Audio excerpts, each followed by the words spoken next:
आदि में परमेश्वर ने आकाश और पृथ्वी की सृष्टि की। पृथ्वी बेडोल और सुनसान पड़ी थी और गहरे जल के ऊपर अंधियारा था तथा परमेश्वर का आत्मा जल के ऊपर मंडराता था। पहला दिन। तब परमेश्वर ने कहा, उजियाला हो, तो उजियाला हो गया। और परमेश्वर ने उजियाले को देखा कि अच्छा है। और परमेश्वर ने उजियाले को अंधियारे से अलग किया। और परमेश्वर ने उजियाले को दिन और अंधियारे को रात कहा। तब सांझ हुई, भोर हुआ, इस प्रकार पहला दिन हो गया। दूसरा दिन। फिर परमेश्वर ने कहा, जल के बीच एक ऐसा अंतर हो कि जल दो भाग हो जाए। तब परमेश्वर ने एक अंतर करके उसके नीचे के जल और उसके ऊपर के जल को अलग अलग किया, और वैसा ही हो गया। और परमेश्वर ने उस अंतर को आकाश कहा। तथा सांझ हुई, फिर भोर हुआ, इस प्रकार दूसरा दिन हो गया।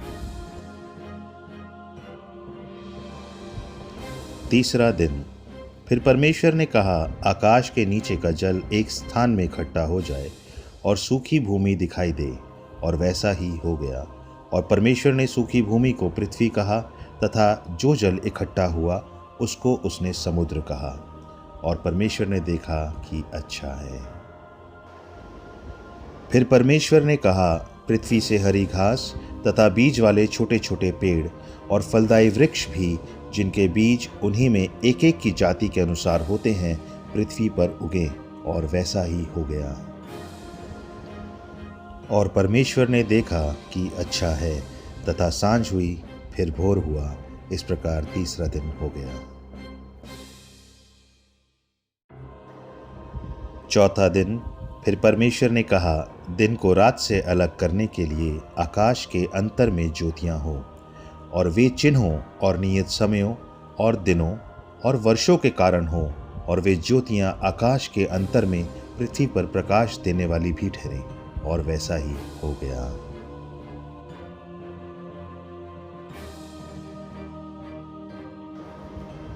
तब परमेश्वर ने दो बड़ी ज्योतियां बनाई। उनमें से बड़ी ज्योति को दिन पर प्रभुता करने के लिए और छोटी ज्योति को रात पर प्रभुता करने के लिए बनाया, और तारागण को भी बनाया। परमेश्वर ने उनको आकाश के अंतर में इसलिए रखा कि वे पृथ्वी पर प्रकाश दें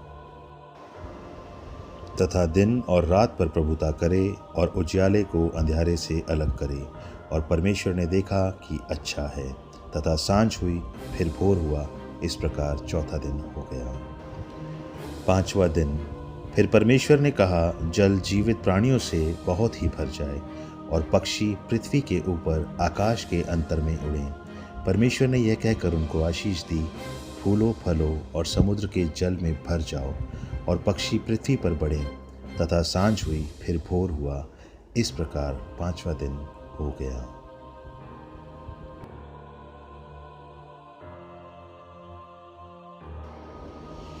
छठवां दिन। फिर परमेश्वर ने कहा, पृथ्वी से एक एक जाति के जीवित प्राणी, अर्थात घरेलू पशु और रेंगने वाले जंतु, और पृथ्वी के वन पशु जाति जाति के अनुसार उत्पन्न हो, और वैसा ही हो गया।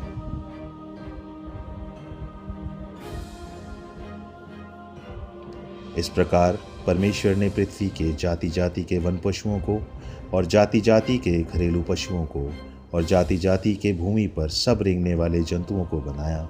और परमेश्वर ने देखा कि अच्छा है।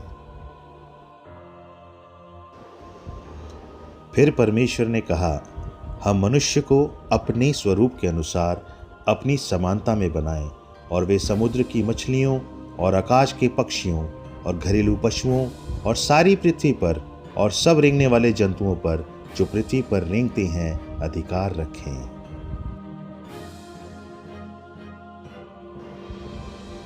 तब परमेश्वर ने अपने स्वरूप में मनुष्य को रचा।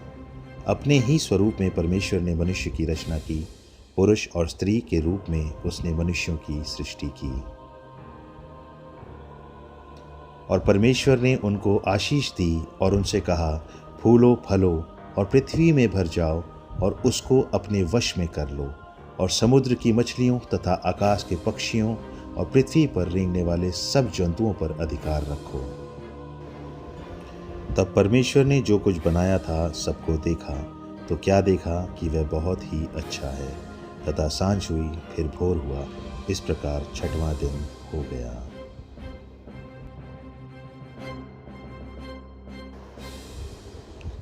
और परमेश्वर ने सातवें दिन को आशीष दी और पवित्र ठहराया, क्योंकि उसमें उसने सृष्टि की रचना के अपने सारे काम से विश्राम लिया।